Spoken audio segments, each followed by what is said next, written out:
Hey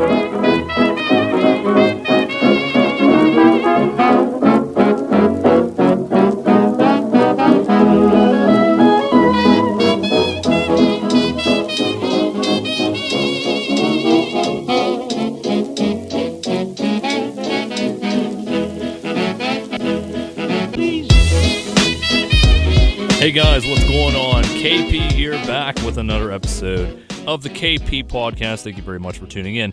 Got a good, great, special guest here with me. He's one of the original founding members of this band that just came back. It's Mr. Patrick Hahn of And Hell Followed With. How are you doing today, Patrick? I'm doing excellent. How about yourself? I'm also doing excellent. Congrats on coming back. Congrats on the new EP. Definitely sounds killer. I love it. And that's what kind of sparked this interest. I mean, I've been following And Hell Followed With for a few years now, just like a lot of people probably have, checking this out as well. So we're going to dive right into the questions, kind of get to know you a little bit more, get to know about the comeback. For starters, how long ago did the band kind of start up?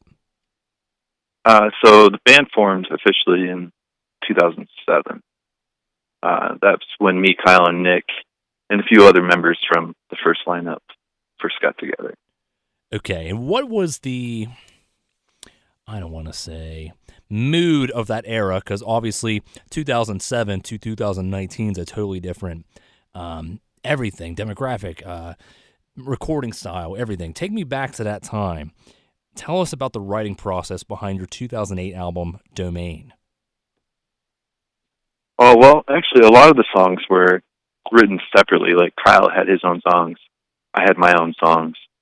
And we basically just mashed them together and then wrote a couple of tracks, actually, like, in the studio to kind of finish up the album. But the album was recorded maybe not in the best fashion, and it didn't really produce what we played live, if you know what I'm saying. Right, okay. So what would you say would be your favorite track off that album? I would say A Throne Enshrouded or An Infestation. Some of the favorites that I wrote. Okay, cool. How long have you been playing guitar, by the way? Oh, gosh. Forever? Forever? It feels like it, absolutely. Actually, my first instrument was violin, and I started that in, like, 4th grade. Really? And then, worked my way into some piano and cello. And then I would say when I was about 12, I started playing guitar, more acoustic. And then 2015 is when I got my first, or when I was 15, rather, was when I got my first electric. Mm-hmm. And that was a BC Rich Warlock, actually. Right. You know what? That was my first guitar, too, so I'm right there with you, man. Heck yeah. What would you say some of your influences were during that time growing up? Definitely back then it was the classics, the big four, Megadeth, Metallica, Anthrax, those groups, Yeah. Okay. And then I would say 2003 when Unhollowed came out is when I really kind of switched over to more extreme metal styles. Mm-hmm. Okay, that's cool. It's so cool. Black Dahlia has been. Oh, I'm sorry. No, go ahead. Black Dahlia. Black Dahlia is one of the bigger influences, obviously, being from Detroit, and let's say they are the ones that really sparked it, and then that led me into other groups in that style as well. Gotcha. And then you found friends with the same interest, and then you kind of went from there. Exactly. I gotcha. It's cool knowing about how people grew up and then what kind of influenced them. It's cool knowing that you have pretty much like a classical musical separate background than just, I heard a heavy song and I picked up a guitar and I went, it's just how it was, man. So it's cool knowing that stuff. I think the classical background was what led me to metal, actually. The composition of it and just the overall sound of it. Okay. And generally speaking, more complicated style of music than, what was on the radio every day. Right, of course. Okay, cool. So next into your discography is what is known as one of deathcore's best albums, Proprioception. Tell us about the mindset and process behind writing this album. How did this album come to be? Well, a lot of proprioception stems from when we made that huge member switch. Okay. We switched drummers, and we switched bass players, and that changed everything.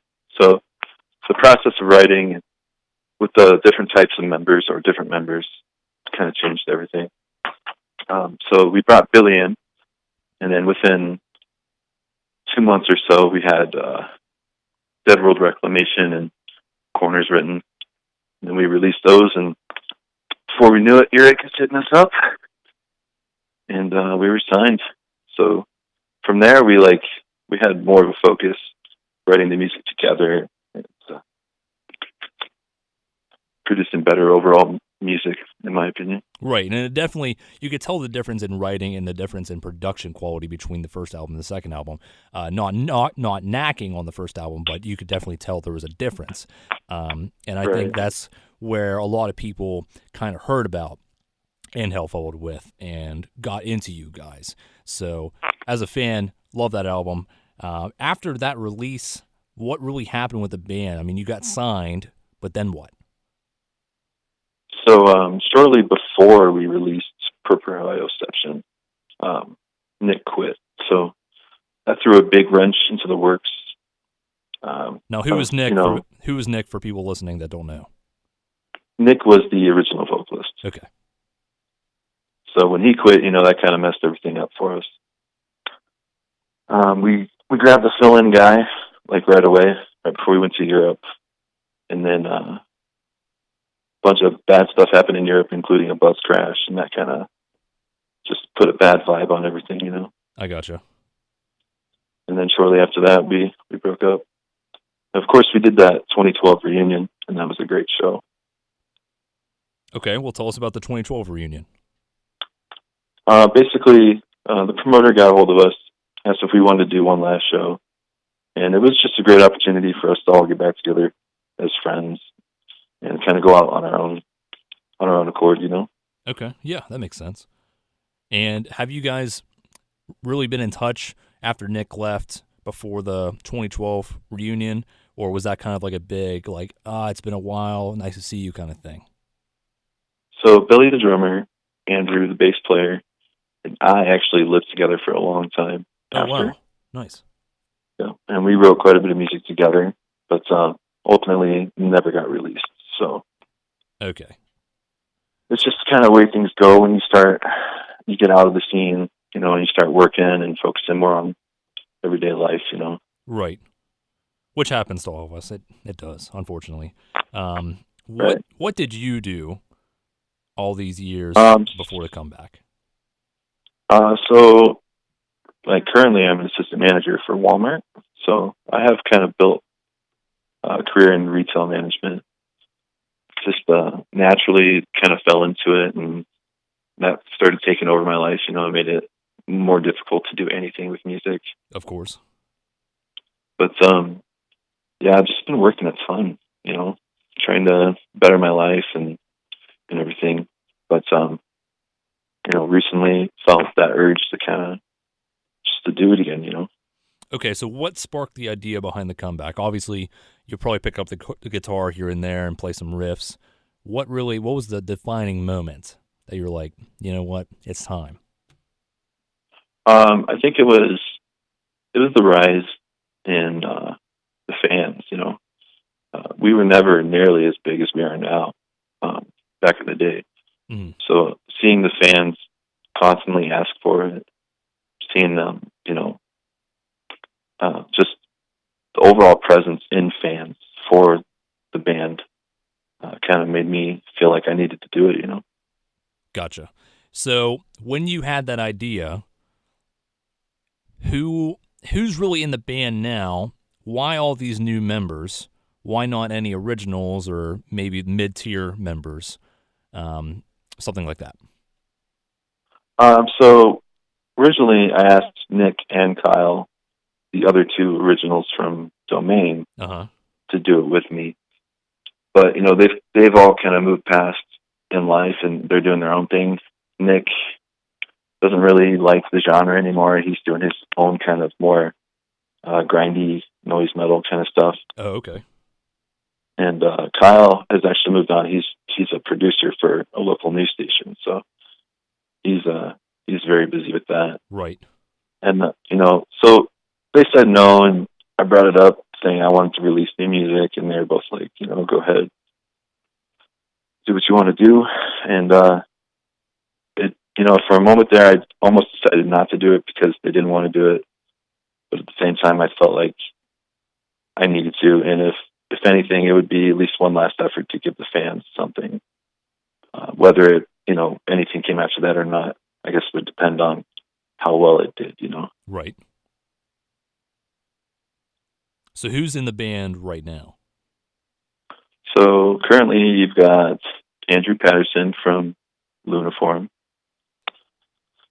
He's done a ton of guest work for a lot of people as well, but we have the drummer from Crown Magnetar, Byron London. Wow.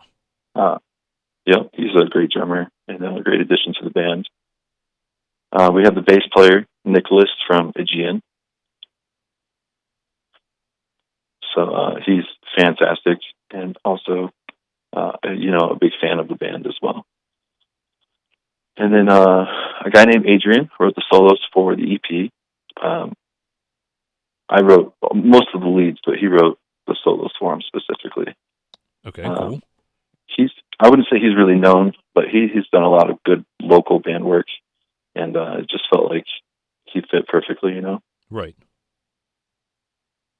And then Hunter Spader, he was in a band called Pry. They weren't very big or anything, but he's pretty well known within the scene, and he's a fantastic music writer. Yeah, so. He's a good guy. Toured with him. Super awesome guy. Those all sound like great people. So now we're into the new release titled Chimerical Reality. It just came out, a few weeks ago, last week? It came out on the 20th, so 8 days or so 8 days? ago. Okay, yeah. So just dropped. It sounds really, great. It's the best production so far, in my opinion. Thank you. Songs, great. Writing style and all that stuff. Are these song ideas you've had for a while, or is this kind of all new material with the new lineup? So some of the songs are based on ideas that I had with Billy prior to releasing anything. I would say from 2014, 2015. Mm-hmm. So some of them are based on, some stuff that we had written together, but I basically just rewrote and then elaborated upon that. But most of the new members added stuff to the songs. They didn't really write the song, but they definitely changed the direction of them and helped influence me to create a new sound. Right, and it's good to always have outside input going into a song anyway, so it probably helped for the better anyway. And correct me if I'm wrong, but I'm pretty sure I saw you post something about you already have more music in the works. Yeah, man, I don't plan on slowing down. I have a ton of material. The first song for the full length is, I would say, about 95% complete right now. So, and then there's another two in the works as well. Nice. So we want to stay consistent and just keep pushing ourselves, Right. Why slow down? But I will say the new stuff is faster. It's more aggressive. It's got kind of that proprioception feeling to it. The EP, I didn't intend on sounding like proprioception. I wanted to sound like an evolution of the band, Right, a new release. Right, but seeing the fans really, really hold on to proprioception, I'm definitely going to use that influence more for the full length, while still blending in, the new direction. Right, okay. And what's been the reception so far with this new release? Oh, it's been fantastic. Most of the fans have embraced, the next generation of the band. I've always been a huge part of the writing process, obviously, but they've also embraced the new fans, or the new members, and that's made me feel really good about it, and is what's helping me push to keep writing. Right, and I'm sure there was always a little bit of nervousness going in. I don't know if they're going to like this release because it sounds a little bit different. I don't know if they're going to like the new members, but I have seen, and just like you have said, you've seen, the reception is great. Like I said, it sounds great. welcoming. Everything's great on the fans' end. So, again, congrats on that release. Stoked to hear more of that. So you guys have been no problem. You guys have been around for a while. What has been your favorite tour so far, and why? I would say my favorite overall tour was the Shred White and Blue tour.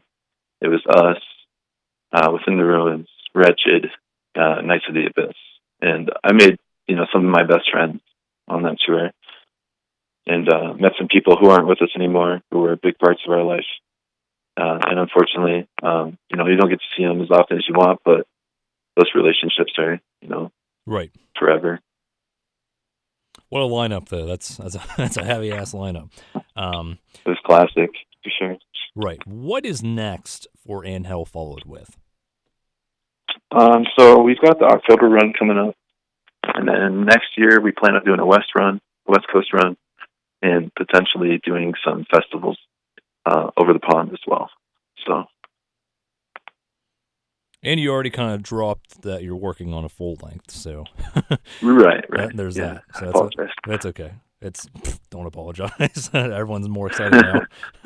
Yeah, hopefully that'll be for 2021. We don't want to rush the writing process, but if it ends up being produced sooner than that, hope maybe even 2020. So. Right, which is good to always have a game plan ready to go. So, Patrick, any final words you want to say to fans before we sign off here? Yeah, we really appreciate everything. The first week has been phenomenal for the release, and it's an amazing feeling to still have the fan base support us as well, or even more than they did with Proprioception. So thank you, everybody, and thank you for your time today. Patrick, thank you so much for talking to me here on the podcast. I'm going to talk to you here in a second off air. That's Patrick Hahn of And Hell Followed With. He's the guitar player.